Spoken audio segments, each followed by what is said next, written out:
hoy quería compartirles algo sencillo, pero que espero que sea poderoso.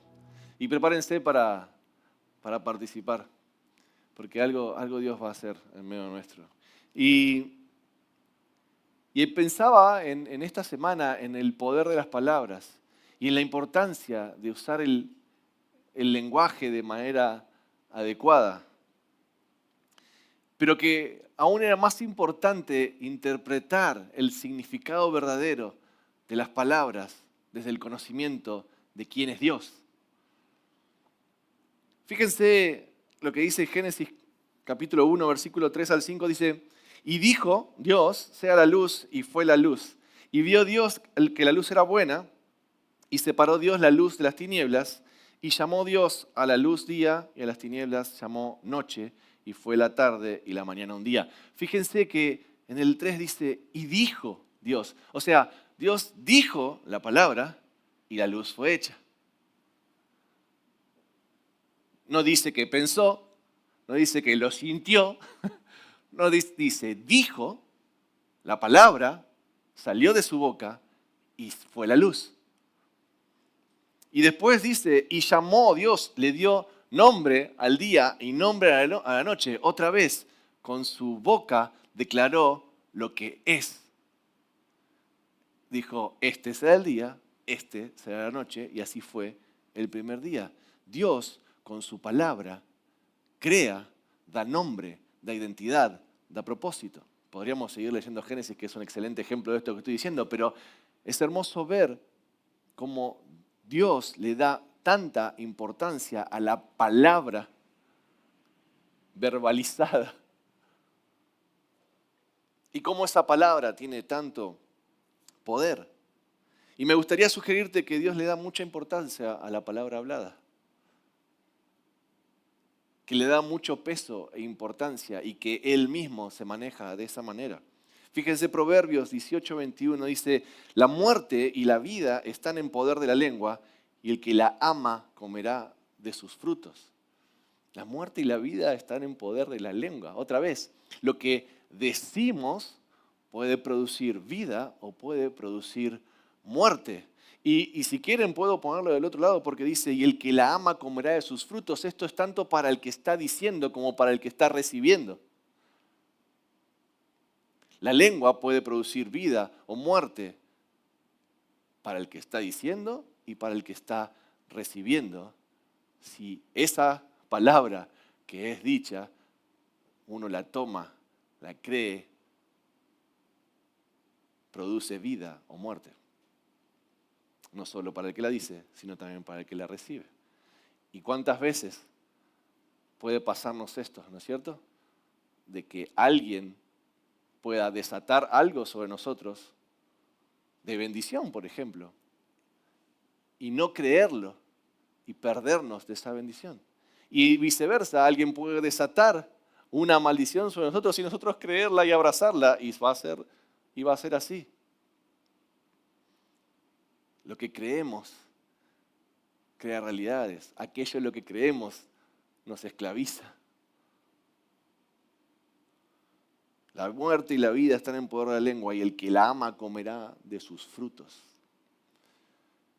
¿Qué estamos diciendo y qué estamos escuchando? Juan 1:14 dice, y aquel verbo fue hecho carne y habitó entre nosotros y vimos su gloria, gloria como del unigénito del Padre, lleno de gracia y de verdad. Juan acá está hablando que el verbo es Jesús. Jesús es la palabra de Dios hablada, hecha carne. Jesús es la encarnación de la palabra de Dios misma.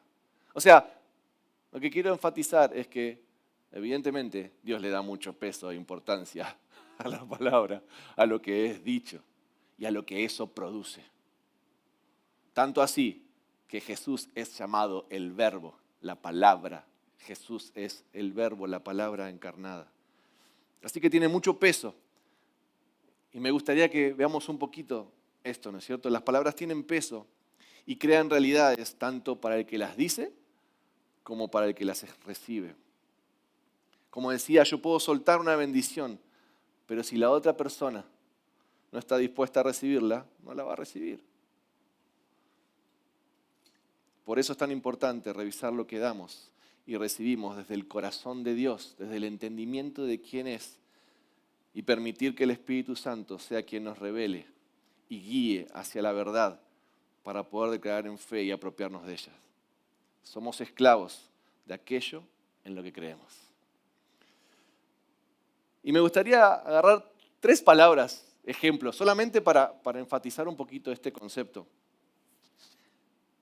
De palabras que a veces tienen algún peso en nuestra mente y quisiera de construirlas y deshacerlas con ustedes. Por ejemplo, la palabra responsabilidad. Esa palabra responsabilidad a veces, cuando la entendemos en este marco, puede tener como una connotación negativa, ¿no? No sé, es como carga o un reclamo o una exigencia.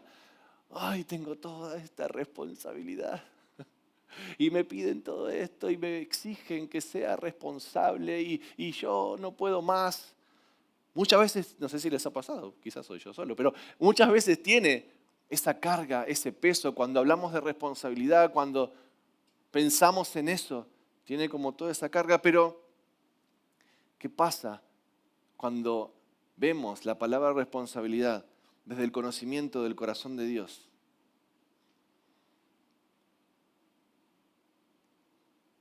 Cuando conocemos a Dios, entendemos que cuando Dios da responsabilidad, es un acto en el que nos está diciendo, confío en vos.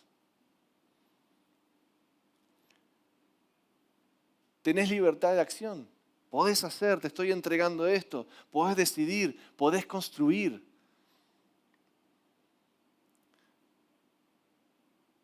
Fíjense lo que dice Génesis 1:28. Dice, y los bendijo Dios.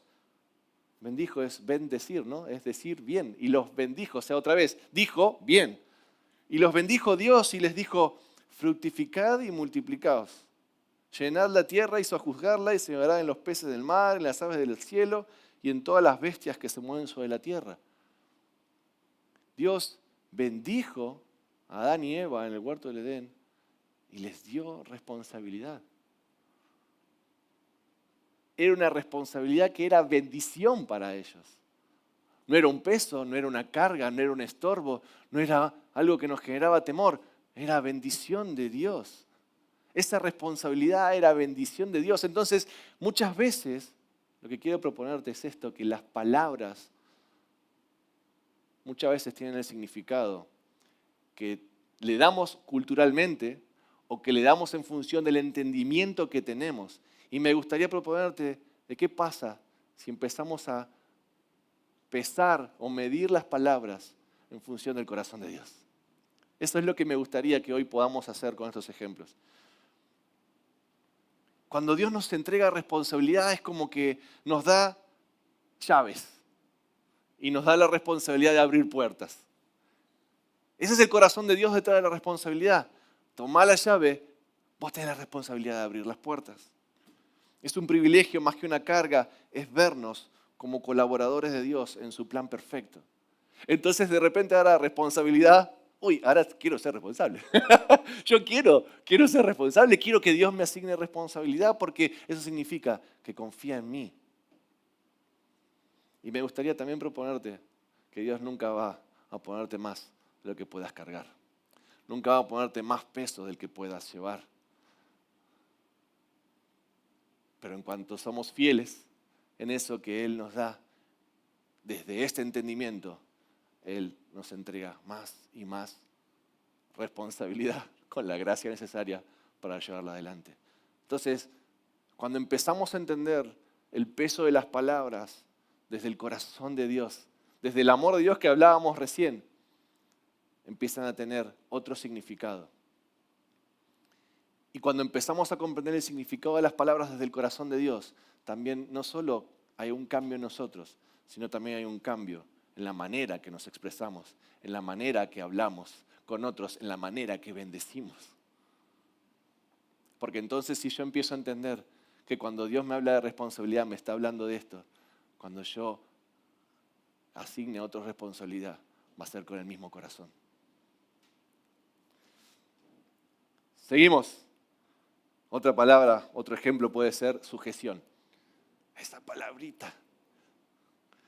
Es como que algunos de sujeción decían, ¡ay, sujeción! ¡Qué palabra fea! Y,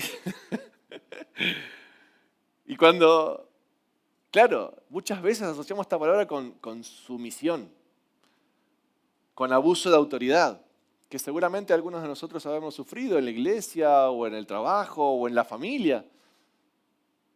Esa sujeción que parece estar más cerca de la esclavitud que otra cosa, ¿no es cierto? Pero de vuelta, si conocemos el corazón de Dios y esta tablet funcionase, sería fantástico.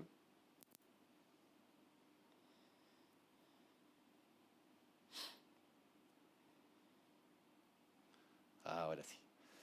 Pero si conocemos el corazón de Dios, podemos ver que tiene mucho más que ver con libertad de decisión. Decidimos sujetarnos, por ejemplo, a la autoridad del Espíritu Santo.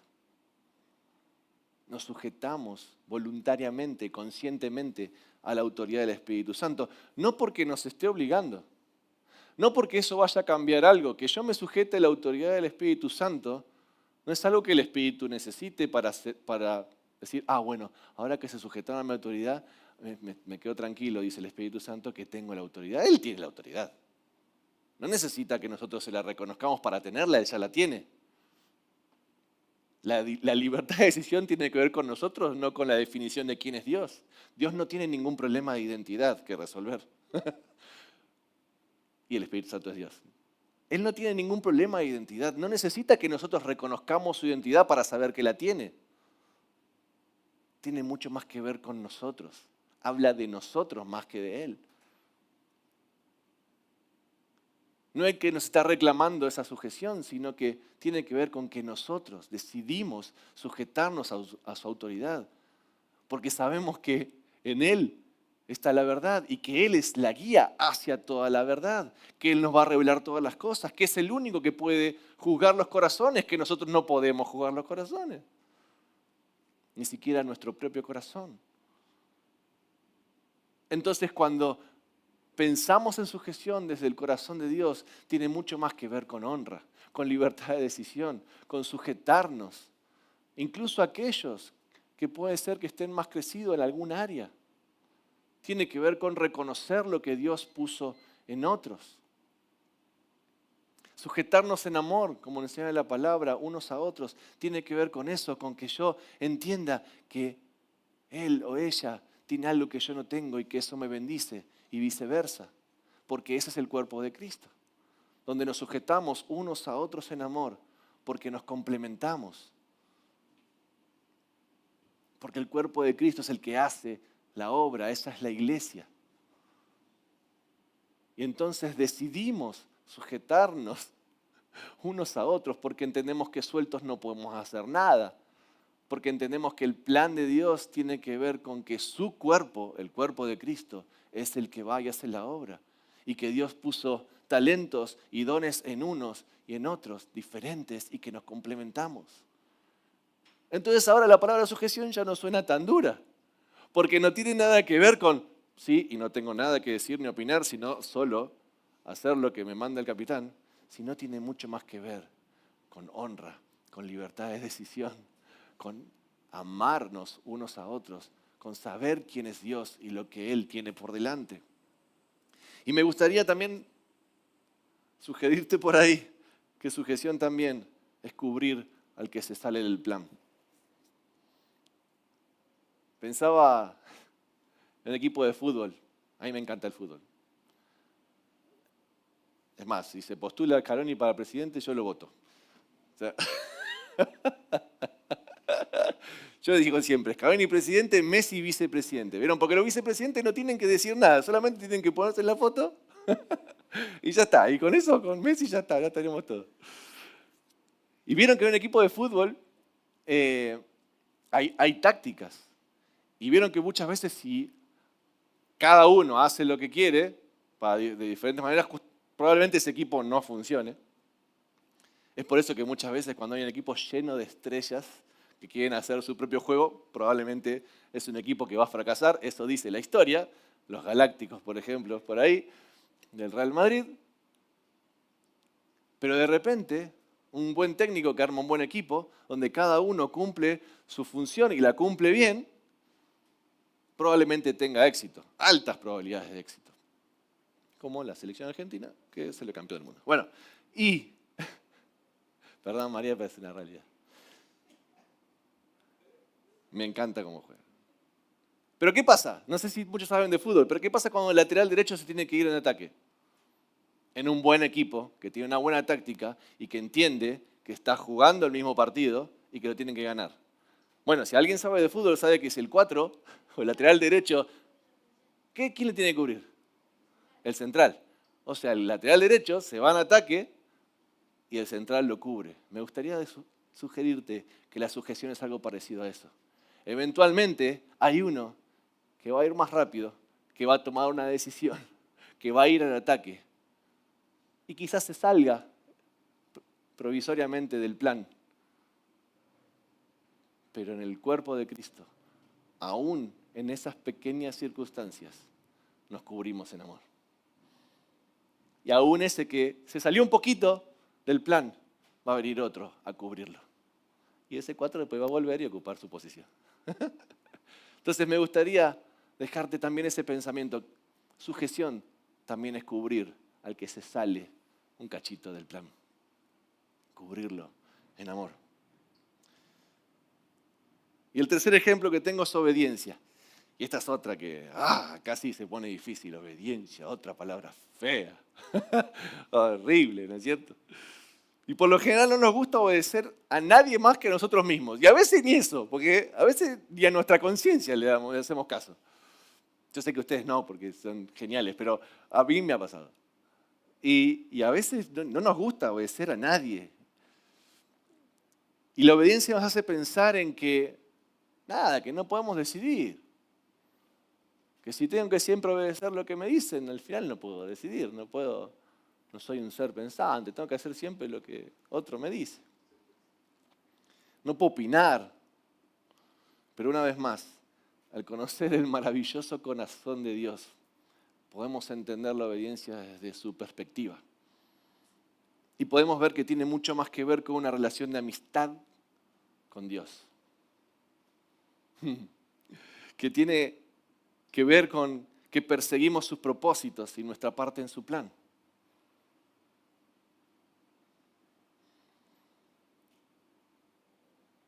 Que tiene que ver con que inclusive podemos recordarle sus promesas como amigos de Dios que somos, como hizo Abraham, como hizo Moisés. Entonces, obedecemos porque le conocemos. No obedecemos sin pensar, porque somos esclavos, porque no podemos opinar. Obedecemos porque le conocemos. Obedecemos a Dios porque conocemos su corazón, porque somos amigos de Él, porque sabemos lo que Él está diciendo, porque empezamos a entender sus planes, o si no los entendemos, por lo menos nos empieza a compartir algo de sus planes, y empezamos a entender que ser parte de sus planes y de sus propósitos es lo mejor que nos puede pasar.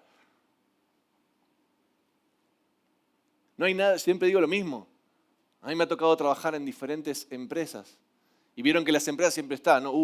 Trabajaste en esa multinacional, ¿no? Terrible. O fuiste gerente o director allá y esto que el otro. Y está bueno, es parte del desarrollo profesional que me ha tocado vivir también. Pero si lo pienso de esa manera, no hay mejor empresa que estar que en la de Dios.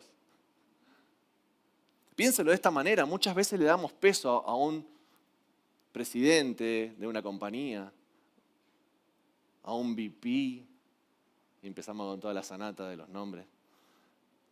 Que no, porque vino el VP y me dio...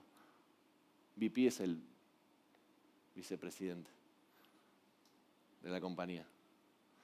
Lo dije en español es el vicepresidente de la compañía. No, vino el VP, me quiere una charla conmigo y me está ofreciendo este puesto, es muy importante. Ahí va la manito del bolsillo, del profesional. Y es muy importante y puedo escalar en la compañía y esto me va a dar esto y aquello, además voy a cobrar un mejor salario y la posición tiene vehículo, pero más allá de todo lo que la oposición me dé, que me llame el VP, el director o el presidente de la compañía, me da estatus. De repente, ahí está, tengo el pecho afuera. Me da estatus. yo me codeo con ellos. Me acuerdo que una vez me ofrecieron una posición en una compañía multinacional en Brasil y una de las cosas que tenía el ofrecimiento era, bueno, y vas a estar haciendo esto, esto, aquello, pero el tema que te vas a codear con esta gente. Una semana vas a estar reunido con ellos, con el VP, director, presentándole las mejoras que hiciste, lo que presentaste, y viste, en esa relación tenés acceso o posibilidad a. Y lo que quiero proponerte es esto. Le damos tanto peso de repente a personas pasajeras, a personas mortales como nosotros, y no nos damos cuenta que el Dios eterno, el Dios de los siglos, el creador del universo, el ser más importante del universo, nos está proponiendo ser parte de su plan. Nos está dando acceso a ser parte de sus propósitos. Nos está dando una parte en su plan. Nos está asignando responsabilidad. Nos está dando llaves para abrir puertas. No hay empresa en la que yo quiera estar que no sea la de Él. Y fue parte de la razón por la cual rechacé ese trabajo. No hay empresa en la que quiera estar. No hay persona de la que quiera estar más cerca que de Dios mismo. Obedecemos porque le conocemos. Obedecemos porque Él nos llama amigos. Obedecemos porque Él nos comparte sus planes en su puro, perfecto amor. No para obtener algo de nosotros. Yo trato de pensarlo así. Imagínense, Dios dijo y fue la luz. O sea, ese es Dios. Él no necesita nada de nosotros. Pero quiso compartir su gloria con cada uno de nosotros. Y nos hizo a su imagen y semejanza. Él quiso y sigue queriendo compartir su gloria con nosotros, hacernos parte de su plan. No es algo que Él necesite, no es algo que le haga falta, pero en su tremendo y perfecto amor quiere compartirlo con nosotros. Por eso decíamos hace un rato que es como una historia de amor, ¿no es cierto?, en la que Dios nos está conquistando permanentemente. Una vez escuché a alguien que decía esto, medio gracioso, decía, si yo voy por el carril, decía esta persona, por el carril rápido de la autopista, ¿sí?, el izquierdo, el carril rápido, y voy a la velocidad máxima permitida, y alguien viene atrás mío a mayor velocidad, si es de noche me hace luces, queriendo pasar, yo no lo dejo pasar. Porque yo voy a la velocidad máxima permitida por el carril rápido, así que si uno viene por atrás más rápido, yo no lo dejo pasar. Que espere, que se ponga atrás.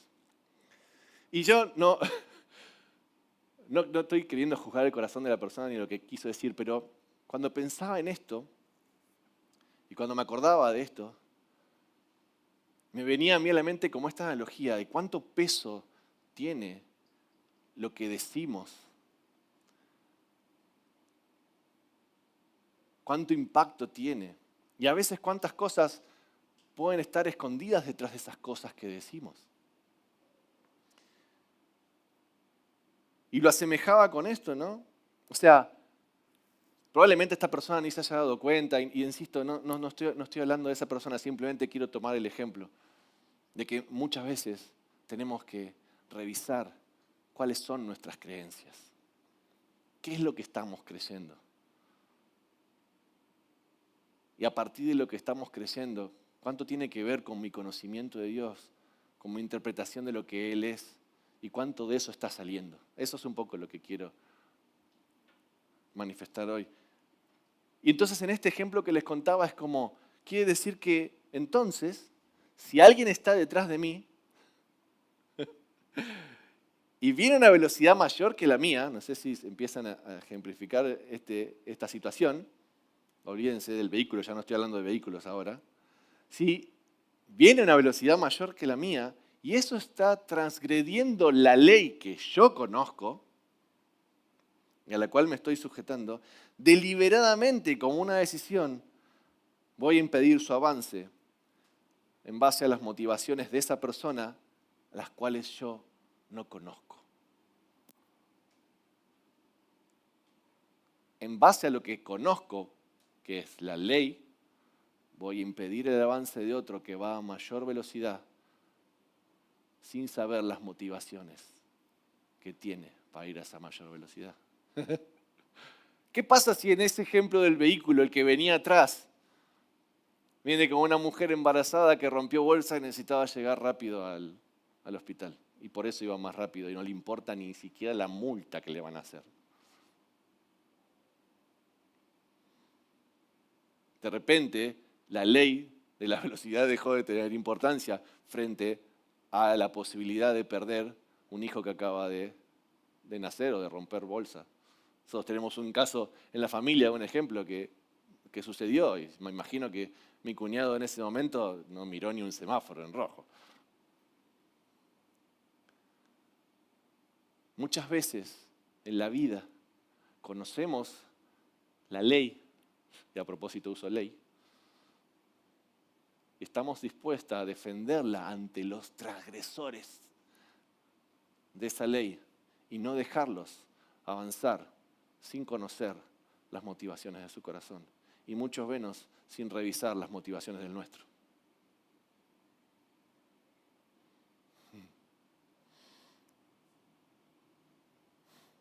Primera Corintios 2, de 1 al 5 dice: así que hermanos, cuando fui a ustedes para anunciarles el testimonio de Dios, no fui con excelencia de palabras o de sabiduría, porque me propuse no saber entre ustedes cosa alguna, sino a Jesucristo, y a este crucificado. Y estuve entre ustedes con debilidad y mucho temor y temblor, y ni mi palabra ni mi predicación fue con palabras persuasivas de humana sabiduría, sino con demostración del Espíritu y de poder, para que la fe de ustedes no esté fundada en la sabiduría de los hombres, sino en el poder de Dios. La palabra tiene poder. Y la palabra genera hechos y demostraciones de poder. Por eso es tan importante lo que decimos y de dónde nace eso que decimos. Me encanta lo que dice Bill Johnson, que lo voy a parafrasear, él lo dice mucho mejor que yo, pero dice algo así como que la Biblia es perfecta y no tiene error. Es nuestro libro rector, es donde basamos todas nuestras decisiones, toda nuestra vida. La Biblia es perfecta, no tiene error. La Biblia misma dice que toda la escritura es inspirada por Dios y es útil para redarguir, para enseñar. La palabra de Dios es perfecta, no tiene error. Pero no siempre lo que nosotros entendamos o interpretemos de la Biblia es correcto. La Biblia no tiene error, pero no siempre lo que nosotros estamos entendiendo de la Biblia o estamos interpretando es lo correcto. Por eso necesitamos del Espíritu Santo. Leer la Biblia misma sin la interpretación, sin la guía, sin la revelación que nos da el Espíritu Santo. ¿Saben qué? Es letra muerta. Leer la Biblia misma sin la revelación que da el Espíritu Santo es letra muerta y vacía. Probablemente nos lleve a un ejemplo como el que le di de la autopista. Probablemente nos lleve a tener un corazón como el ejemplo que les di de la autopista. Necesitamos de la revelación del Espíritu Santo para que esa palabra sea viva. Dice la Biblia que la palabra de Dios es viva y es eficaz y es más cortante que espada de 2 filos. Y sigue, ¿no? La palabra de Dios, hablada, expresada, es viva, es eficaz, tiene poder, es útil, desata realidades, crea realidades. El tema y lo que quiero intentar dejar es qué es lo que estamos entendiendo de esa palabra. ¿Cuál es la revelación que estamos teniendo?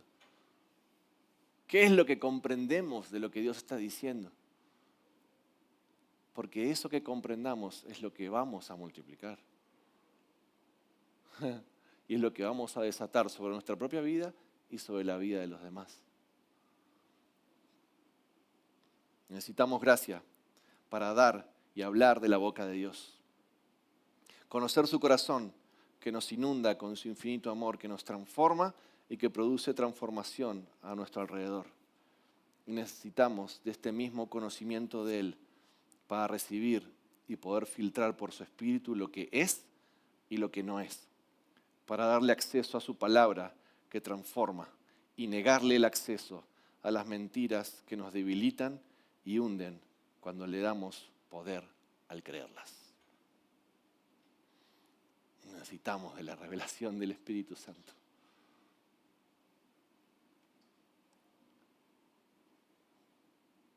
Para usar las palabras con poder, con autoridad, y que eso cree realidades poderosas de bendición.